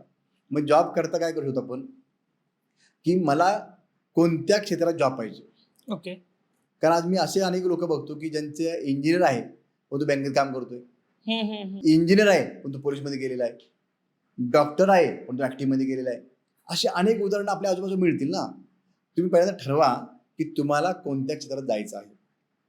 तुम्हाला साधारणतः किती पगार पाहिजे. आता काय आहे, हल्लीच्या मुलांना काय पाहिजे, प्रत्येक गोष्ट इन्स्टंट पाहिजे, लगेच पाहिजे. आता मी इंजिनियर झालो ना की मला 1 लाख पगार पाहिजे, असं काही होत नसतं. बरोबर. थोडा पेशन्स पाहिजे, थोडी तुमची देखील काही साधना व्हायला पाहिजे. ती साधना झाली की तुम्हाला त्या गोष्टी मिळतात. बरं असं आता मग एखादं काय म्हणेल, मग तुमचा तो लॉ पॅटर्न चुकीचा आहे का, तर नाही, तो बरोबरच आहे. माझ्याकडे अशी देखील उदाहरणं आहेत की जो मुलगा कॉलेजला असताना देखील त्याला चांगलं पॅकेज मिळतं, कॉलेज व्हायचं आहे अजून, परंतु तो लॉ ऑफ अट्रॅक्शनची प्रॅक्टिस करतो. घरामध्ये जे आईवडील प्रॅक्टिस करतात, की जे माझे विद्यार्थी आहेत त्यांचे आईवडील, ते घरामध्ये सगळं वातावरण तसं आहे. त्या मुलाला कॉलेज संपायच्या अगोदरच त्याने काही इंटरव्ह्यू दिले आणि तो चांगलं पॅकेज मिळालं की जे कॉलेज नंतर देखील काही लोकांना मिळत नाही, असं पॅकेज त्याला मिळालं. ही मला माझ्या उदाहरण आहे तशी. आणि तर तुम्हाला काय करायचं आहे, तुम्हाला काय पाहिजे, किती पगार पाहिजे आणि कशाबद्दल तुम्हाला काम करायचं आहे. बघा, ज्यावेळी तुम्ही ब्रह्मांडामध्ये चांगली ऊर्जा टाकता आणि ती सकारात्मक बाजू जास्त वाढते तुमच्यातून, ती नकारात्मकता कमी झाली की तुमचं काम होत असतं. त्यामुळं जॉब ज्यांना नाही त्यांना देखील हा एक चांगला म्हणतात ना की त्याला एक उपाय आहे की हे तुम्ही जर आतापर्यंत चालू केलं, त्या अफर्मेशन बोला. नाही, प्रत्येक गोष्टीला अफर्मेशन आहे. अफर्मेशन म्हणजे काय, की सकारात्मक वाक्य बोला. आपण त्याला बोध वाक्य म्हणू किंवा सकारात्मक वाक्य बोलू, तर ती वाक्य बोलायला पाहिजे. म्हणजे उदाहरणार्थ काय, पैशाकरता आपण म्हणू शकतो की मी श्रीमंत होत आहे, दिवसेंदिवस मी श्रीमंत होत आहे. तुम्ही हे वाक्य जर रोज पूर्ण श्रद्धेनं आणि चांगल्या म्हणजे म्हणतात ना कमीत कमी 21 वेळा किंवा 108 वेळा म्हणलं तर तुम्हाला ते चांगले अनुभव येतात. हा आमचा आतापर्यंत रिझल्ट आहे. सेम गोष्ट ज्यांना जॉब नाही आहे त्यांच्याकडे देखील आपण असा प्रयोग आपण केलेला आहे की जे विद्यार्थी की जे ज्यांना जॉबची गरज आहे तर त्या विद्यार्थ्यांना माझ्या त्याकरता वाक्य पण सांगतो. ती वाक्य तुम्ही लिहून घ्या असं म्हणतो मी लोकांना, की मी खूप खुश आहे, मी खूप खुश आहे आणि परमेश्वराकडून माझ्या बाबतीत चांगल्या घटना लिहिल्या जात आहेत. मला चांगला हवा असलेला जॉब मिळतोय, त्याबद्दल मी परमेश्वराचे आणि ब्रह्मांडाचे आभार मानतो. हे वाक्य तुम्ही रोज बोला. अशा प्रकारचा हा मंत्र आहे. ओके. हा मंत्र आहे. मी तुम्हाला पहिल्यांदा बोललो की माझ्या पेड वर्कशॉप मधली काही मी गोष्टी सांगतोय की जेणेकरून लोकांना फरक पडावा. बरोबर. आणि ही माझी प्रामाणिक इच्छा आहे म्हणून या गोष्टी मी शेअर करतो. बरोबर. धन्यवाद. त्यामुळे ह्या गोष्टी लोकांना 100% फायदा होईल. हो हो हो. मला आतुरतेने ह्याची विचारायचं आहे प्रश्न, की रिलेशनशिपवरती भरपूर हे होते, डाऊनफॉल होत चाललंय. म्हणजे रिलेशनमध्ये भरपूर प्रॉब्लेम्स यायला लागले. ते डिवोर्स रेट होतोय, ब्रेकअपमधनं बाहेर पडायला खूप म्हणजे डिप्रेशनमध्ये लोक चालले ते. या बाबतीत तुमचं काय म्हणणं आहे? खूप चांगला प्रश्न आहे आणि खूप महत्वाचा आहे. हो. कारण नातेसंबंध म्हणलं की कारण आपण बघा, आपण मनुष्य आहोत, तर मनुष्य एकटा राहू शकत नाही. त्याला दुसरा बहीण भाऊ हे जसे असतात तसं त्याला चांगला मित्र असावा, चांगली मैत्रीण असावी, त्याचा लाईफ पार्टनर चांगला असावा, ही त्या प्रत्येकाची इच्छा असते. आणि ती इच्छा असणं वावगं नाही, ती योग्य आहे. परंतु आत्तापर्यंत झालेलं प्रोग्रॅमिंग म्हणजे तुमचं जे काही वय आहे त्या वयाच्या आधी 9 महिन्यापासून तुमच्यावरती काही प्रोग्रॅमिंग झालेलं आहे. ते प्रोग्राम कोणी केलं? तुमच्या आईवडिलांनी केलं, तुमच्या समाजानं केलं, तुम्ही जिथं वाढला त्या सोसायटीने केलं तुम्हाला. आणि आतापर्यंत तुमच्या मित्रांचे बाकीच्यांचे अनुभव तुमच्या पाठीशी शेअर केले आहेत आणि ते स्टोर आहेत ना. त्यामध्ये संगत खूप महत्वाची. ज्या लोकांना संगत चांगली लागली नाही त्यांच्यावरती प्रोग्रामिंग झालं चुकीचं. मग काही लोकांच्या तोंडामध्ये सतत शिव्या असतात बघा, हो. सतत शिव्या. आजकालची मी तरुण काही मुलं मी बघतो तर त्यांच्या तोंडामध्ये सतत शिव्या असतात. बरं, शिवी देणं किंवा निगेटिव्ह बोलणं, आईवडिलांच्याकडून काहीतरी वाईट बोलणं ही चांगली गोष्ट नाही ना. तुम्ही ब्रह्मांडामध्ये एक निगेटिव्ह ऊर्जा टाकताय. तुम्ही तुमच्या आईवडिलांच्या विषयीचा अनादर टाकताय की यामुळं तुम्हाला ब्रह्मांडाकडून त्या नकारात्मक गोष्टी मिळत आहेत.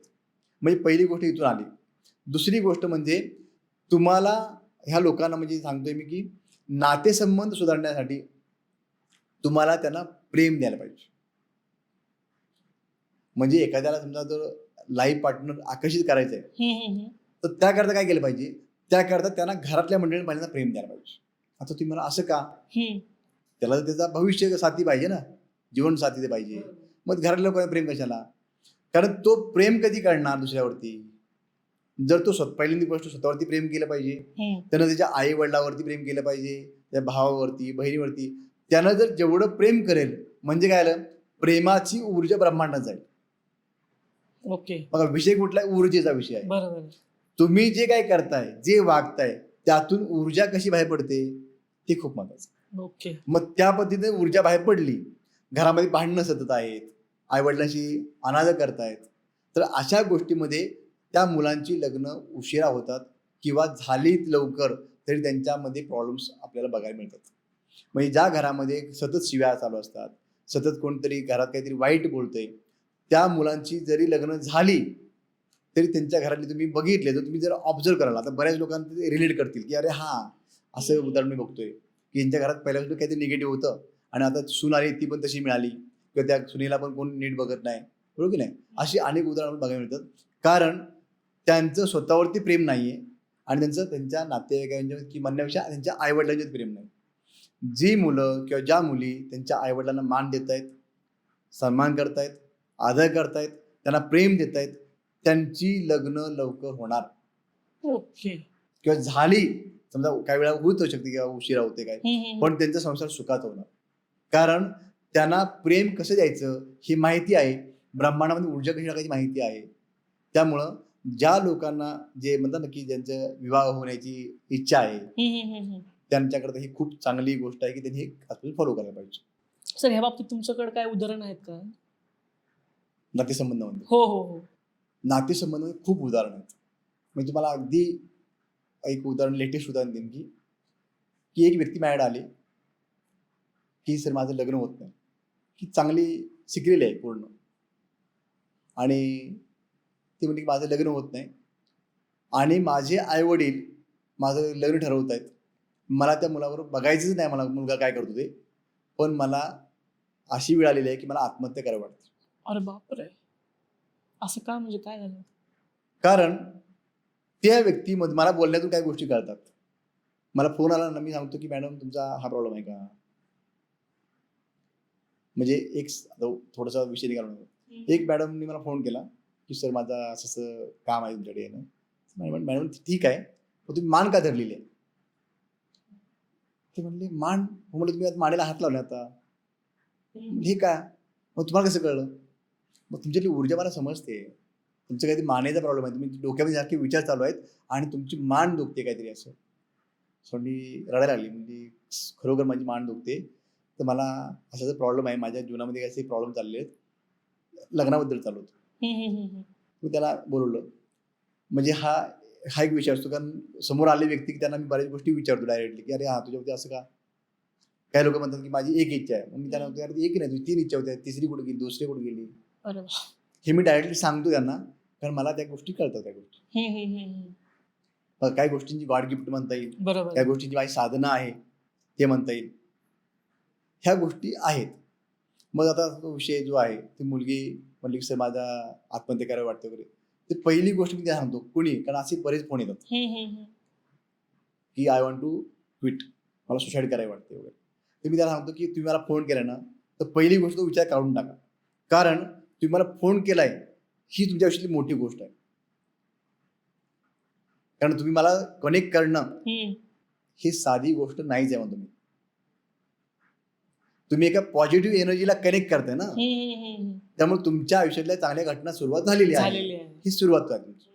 त्यामुळे तो विषय काढून टाका. हा काय प्रॉब्लेम झाला ते सांगा मला.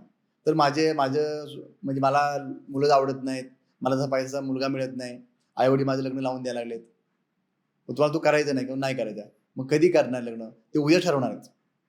ती मुलगी काय म्हणते, उद्या ठरवणार आहेत आणि मला नाही करायचं, काय करू? मग त्यांना जसं आता मी काही एक मंत्र सांगितलं तसं त्यांना एक मंत्र सांगितलं. Okay okay okay. काय वाक्य दिली, मॅडम ही करा, काळजी करू नका, तुमच्यामध्ये पॉझिटिव्ह एनर्जी येण्याकरता काही गोष्टी सांगतोय, तर तुम्ही अपॉइंटमेंट घेऊन माझी या, सध्या तुमचं काम होऊन जाईल. मग त्याने ते चालू केलं आणि नंतर माझी अपॉइंटमेंट घेऊन आल्या. तर तो पण घरातलं वातावरण बरंचसं त्यांचं निवडलं होतं. आमच्याकडे आल्यानंतर आम्ही काही गोष्टी शिकवतो, काही मेडिटेशन घेतोय, काही गोष्टी ज्ञान देतोय त्यांना, काही टेक्निक शिकवतोय आणि ते शिकवल्यानंतर ती दुसऱ्या दिवशी घरी गेली. मी त्या दिवशी घरी गेले. घरी गेल्यानंतर सेकंड डेला सकाळी 8 वाजता त्यांना फोन आला की जी व्यक्ती 3-4 महिन्यापूर्वी त्यांना म्हणजे संपर्कात आली होती, म्हणजे एक म्हणतात ना की एक स्थळ आलं होतं, त्या स्थळांना यांच्या वडिलांनी अनेक वेळा फोन केला, पण त्यांनी फोन उचलला नाही, त्यांना रिप्लाय नाही दिला. पण जसं आमच्याकडून काउन्सिलिंग करून गेले, दुसऱ्या दिवशी 8 वाजता सकाळी त्यांचा त्या पाहुण्याचा फोन आला की आम्हाला तुमची मुलगी बघण्याकरता यायचं आहे आणि कधी येऊ, तर आजच आम्हाला यायची इच्छा आहे. ते आले, त्यांचा कांदे पोह्याचा प्रोग्राम देखील झाला. विदिन 24 आवर्स रिझल्ट मिळतो. अशी अनेक उदाहरणं माझ्याकडे आहेत. तर ह्याच्या बाबतीत मला हा प्रश्न पडतोय आता, जर कुणाला एक्स जर ब्रेकअप झालं असेल कुणाचं, तर त्याला एक्स जर परत पाहिजे असेल त्याचा, तर ते कसं मॅनिफेस्ट करता येईल? बघा, हा खूप घन विषय आहे, सेन्सिटिव्ह विषय आहे. की काय होतं की बऱ्याच लोकांना एकमेकांविषयी आकर्षण निर्माण होतं. आकर्षण निर्माण झाल्यानंतर काही दिवस त्यांचं मैत्री होते, त्यांचं प्रेम प्रकरण चालू असतं, पण परत काहीतरी होतं आणि ब्रेकअप होतं. हो. आता ब्रेकअप होतंय, तर ब्रेकअप होते इथपर्यंत गोष्ट नाही ना. परत गेल्यानंतर त्यांना दुसरं कोणते आवडते, त्या व्यक्तीला दुसरं कोणते आवडते आणि असं झालेलं असतं. म्हणजे त्याने काय केलं, त्यांच्या मनातून ती व्यक्ती उतरली, म्हणजे ब्रेकअप झालं. हो. मग अशा वेळी पुन्हा तुम्ही त्या एनर्जीकडे जाणं, बरं तुम्ही त्या मधल्या काळामध्ये तुम्हाला अजून एखादी व्यक्ती आवडली असेल ना, तर अजून प्रॉब्लेम आहे. कारण म्हणजे तुम्ही काय करताय, तुम्ही 2-2 लोकांचे संसार उद्ध्वस्त करताय. संसार म्हणजे त्यांचं जीवन. हा, काही लोकांची लग्न देखील झालेली असतात. अशी देखील उदाहरण मांडतात की लग्न झालेलं आहे, पण तरी देखील त्यांचं काहीतरी अफेअर चालू आहे. म्हणजे तुम्ही काय करताय की तुम्ही दोन्ही जीवांशी खेळताय. बरोबर. ती पहिली गोष्ट, ते करू नका. परंतु तरी देखील काही म्हणतात, लोक म्हणतात की नाही, माझं तिच्यावरती प्रेम आहे, मला ती व्यक्ती मिळेल का? ह्याचं एक म्हणतात ना उदाहरण तुम्हाला देतो, कळेल. हे मी तुम्हाला पहिलेच बोललो की माझ्याकडे असं कोणतंही उदाहरण नाही की माझ्याकडे नाहीच असं. एका मुलाचं आणि मुलीचं प्रेम होतं. दोघेही प्रोफेसर, एकाच ठिकाणी कामाला. आता मी नाव कोणाची घेऊ शकत नाही, त्याचं काही गरज नाही सर. आणि दोघांचं प्रेम आहे, परंतु काही दिवसांनी काय झालं, त्या मुलीच्या घरी कळालं की हिचं काहीतरी प्रेम आहे. घरच्यांनी तिला नोकरीवरूनच बंद करून टाकलं, तिचा मोबाईल काढून घेतला आणि तिला आता पर्याय नाही, काय ना, घरात बसली रडत, मग संपर्क नाही होत, काही होत नाही. मुलाचं पण तसं झालं. फक्त काय होतं की मुलगा माझा काहीतरी कोर्स केला होता, त्या मुलानं माझा कधीतरी कोर्स केला होता, माझा नंबर त्याच्याकडे होता. त्यांनी मला कॉन्टॅक्ट केला की सर असं असं प्रकरण आहे, ती व्यक्ती मला आवडते, ती मॅडम खूप चांगले आहेत, माझी इच्छा आहे तिची लग्न करायची, पण आता अशी परिस्थिती झालेली आहे की त्यांच्या आई वडिलांनी त्यांना घरात बंद केले, म्हणजे त्याला जाऊन देत नाही, परवानगी नाही आहे बाहेर. आता काय करू?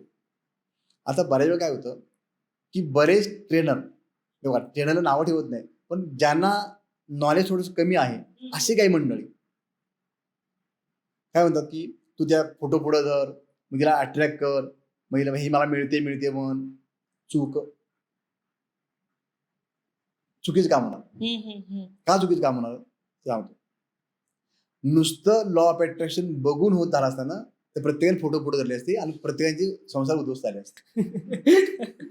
बरोबर आहे. असं होत नाही. हो.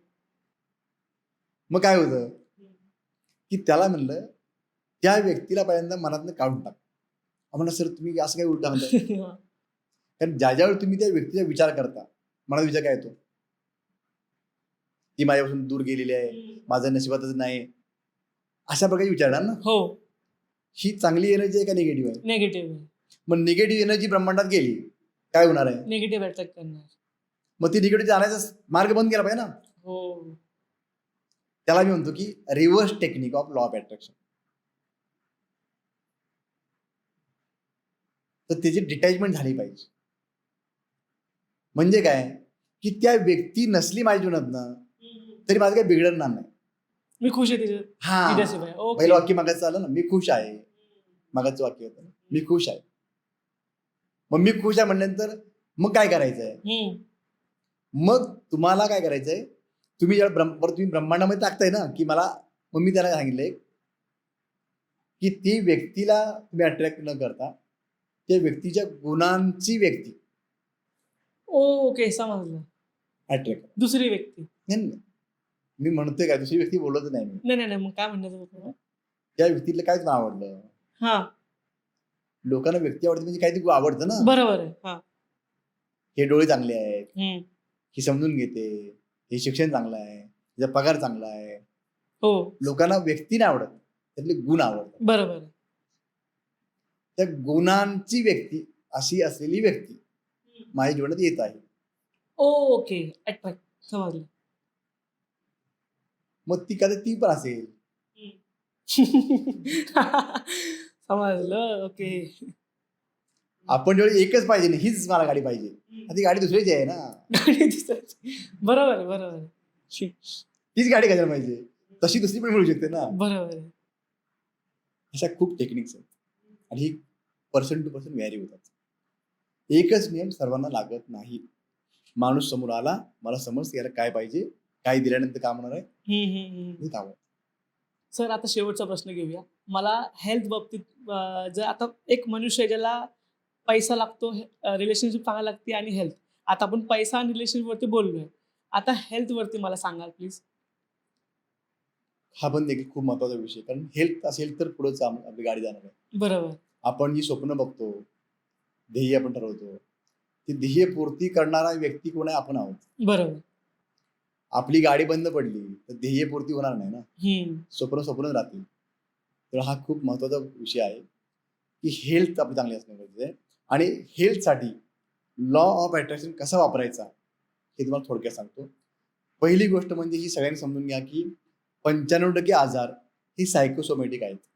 म्हणजे काय की तुमच्या मनातील विचारांच्यामुळं, त्यांच्या भावनांच्यामुळं आलेले आजार आहेत.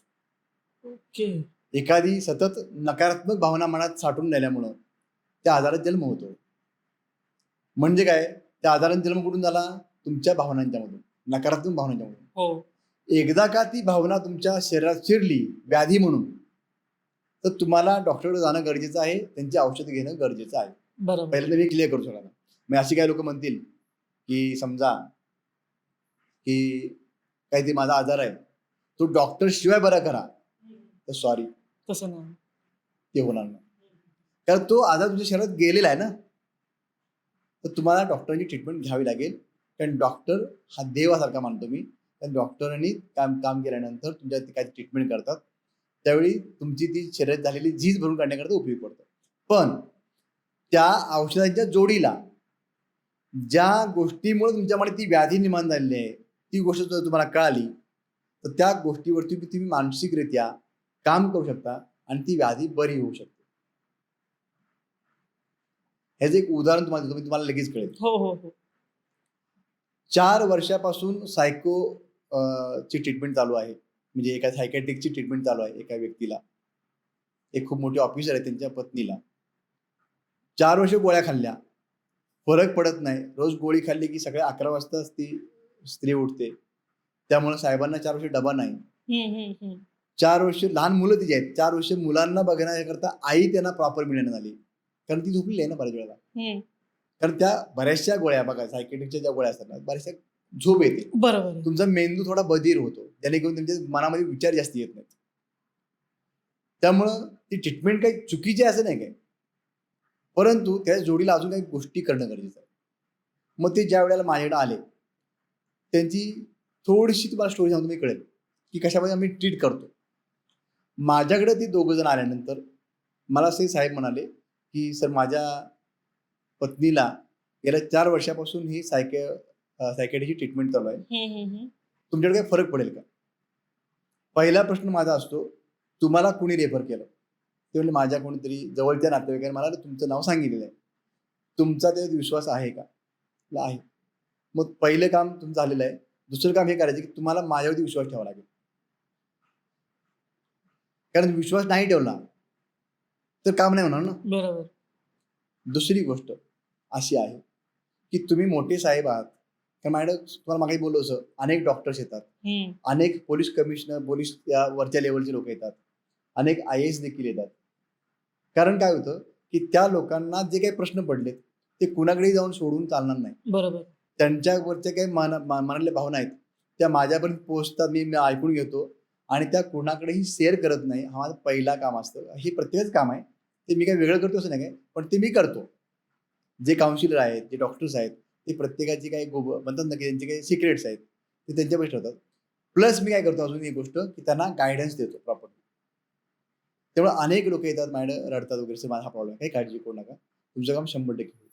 तसे एक साहेब आले, "माझ्या बायकोला असा प्रॉब्लेम आहे, तर काय करायचं?" तर साहेब, तुमच्या पत्नी तुमची पेशंट आहे असं मला वाटते ना, पण मी जे बघतोय, माझी नजर सांगते की माझ्या नजरेमध्ये मी दोघेही पेशंट आहात. म्हणजे मला काही झालेलं नाही, मी ओके आहे. मग ते त्यांना सांगितलं की तुम्हाला जी तुमची पत्नी पेशंट वाटते ना, ती आहेच आहे. पण माझ्या नजरेने मी बघतोय, तेव्हा मला दोघेही पेशंट वाटतंय. तर मला दोघांच्यावरती काम करावं लागेल आणि तेव्हा तुम्ही तयार पाहिजे. मी जे सांगेल तुम्हाला फॉलो केलं पाहिजे आणि विथ सरेंडरनेस माझ्यापाशी आल्यानंतर तुम्ही समर्पित भावनेने या. ट्रायल करायला येऊ नका. म्हणजे काय की 4 वर्षात तुम्ही अनेक डॉक्टर बघितले असतील, बरोबर. पण एक डॉक्टर सोडल्यानंतर दुसऱ्या डॉक्टरकडे जाताना तुमच्या मनामध्ये एक विचार येतो. विचार काय येतो? हा काय सांगतो बघू आपण. आपण ट्राय करून बघूया ना. आपण ट्राय करून बघूया. तुमच्या मनाला ट्राय करून म्हणला की मन ऐकत नाही. कारण मी माइंड ट्रेनर आहे, मला माहिती आहे माइंड कसं काम करतं. तुमच्या मनाची स्वीकारार्हता आली नाही तर कोणतीही ट्रीटमेंट काम करत नाही. बरोबर. तसं ह्यांना सांगितलं की तुम्हाला दोघांना ट्रीटमेंट करायला लागेल. म्हणजे फरक कधी पडेल? 2-3 महिन्यात. कारण त्यांना 4 वर्ष झालेत ना. 2-3 महिन्यात नाही, फरक आत्तापासून पडणार. एवढं ठामपणे सांगतो, मला माहिती आहे की माझ्याकडे काहीतरी आहे लोकांना देण्याचं नॉलेज आहे आणि माझी ब्लेसिंग पण आहेत. तुम्हाला आजपासून फरक पडणार. हे सांगितलं. 15 दिवसामध्ये त्या मॅडमची गोळी सुटली. जी गोळी 4 वर्ष चाललेली आहे. 4 वर्षामध्ये गोळी बंद नाही. माझ्याकडे आल्यानंतर 15 वर्षांनी गोळी बंद आणि मॅडम नॉर्मल. त्या साहेबांना डबा चालू झाला. मुलांना आई व्यवस्थित मिळाली. त्यांनी एवढं मोठं लिहून मला पाठवलं की sir, thank you so much, मला डबा मिळाला. बरोबर. 4 वर्षांचा डबा मिळाला आणि तो मिळतो आता रोज. अशी कुठली टेक्निक आहेत हेल्थसाठी तुम्ही सांगाल? बघा, ह्या हेल्थ करता टेक्निक म्हणण्यापेक्षा काही गोष्टींची तुमची जी माइंडसेट आहे ते बदलायला लागेल. कारण जसं मगाशी बोललो तसं त्या प्रत्येकाच्या समस्या वेगळ्या आहेत, त्यांचे प्रश्न वेगळे आहेत. त्यामुळे त्याला प्रत्येकाला मला वेगळ्या पद्धतीने ट्रीट करावं लागतं. नाही, बरोबर. पण तरी देखील मी सांगेन की आपण प्रत्येक वेळेला ज्या कोणत्याही गोष्टीचा जास्ती विचार करतो, ही गोष्ट मला म्हणजे आधारता म्हणत नाही मी, कोणत्याही गोष्टीचा, की भीती, काय पण भीती असते. आता कसं व्हायचं, माझं पुढं कसं व्हायचं, मग मुलांचं कसं व्हायचं, मला सारखी भीती बाळगू नका. त्या परमेश्वरावर विश्वास ठेवा आणि एक सकारात्मक विचार ठेवून चाला. मग त्याकरता काय केलं पाहिजे? त्याकरता तुम्हाला जे आनंद देणाऱ्या गोष्टी आहेत त्या करा. म्हणजे उदाहरणार्थ, काही लोकांना घरामध्ये, काही स्त्रियांना घरामध्ये शांतता पाहिजे असते, स्वच्छता पाहिजे असते, ती करा. संध्याकाळच्या वेळेला, सकाळच्या वेळेला देवाची पूजा अर्चा करा. तुम्ही ज्या देवाला मानता त्यांची. मी म्हणत नाही की ह्याच देवाची करा, नाही. तुम्ही ज्याला मानता त्या देवाची भक्ती मनोभावे करा. त्यातून देखील ऊर्जा बाहेर पडते चांगली, तुम्हाला समाधान मिळतं. काही लोकांना ग्रंथ वाचायची सवय असते, ती ग्रंथ वाचू द्या. काही लोकांना काहीतरी रोज काहीतरी शुभम करती म्हणायचे आहे किंवा अजून काही स्तोत्र म्हणायचं आहे, ते त्यांनी मनोभावे म्हणावं. जेणेकरून त्यांच्यामध्ये एक पॉझिटिव्ह ऊर्जा तयार होईल, हे त्यांनी करावं. दुसरी महत्त्वाची गोष्ट म्हणजे स्वतःबद्दल चांगले ॲफर्मेशन्स बोलावे. म्हणजे मी खूप जबरदस्त आहे, जसं माझं वाक्य आहे, मी खूप जबरदस्त आहे. मी एक असामान्य व्यक्ती आहे. बघा मी जेवढे असं काही बोलतो ना, तर माझ्या शरीरामध्ये पूर्ण एक वातावरण तयार झालं असतं आणि आपल्या शरीरामध्ये जेवढ्या सेल्स आहेत, जेवढ्या पेशी आहेत, म्हणजे मी म्हणतो की there are 60 trillion cells in our body. एवढ्या सेल्स, एवढ्या पेशी आहेत ना, त्या पेशींचा मालक आपण आहोत. आपण जर त्या पेशींना जी सूचना देणार आहोत, तशा पद्धतीने त्या पेशी वागतात.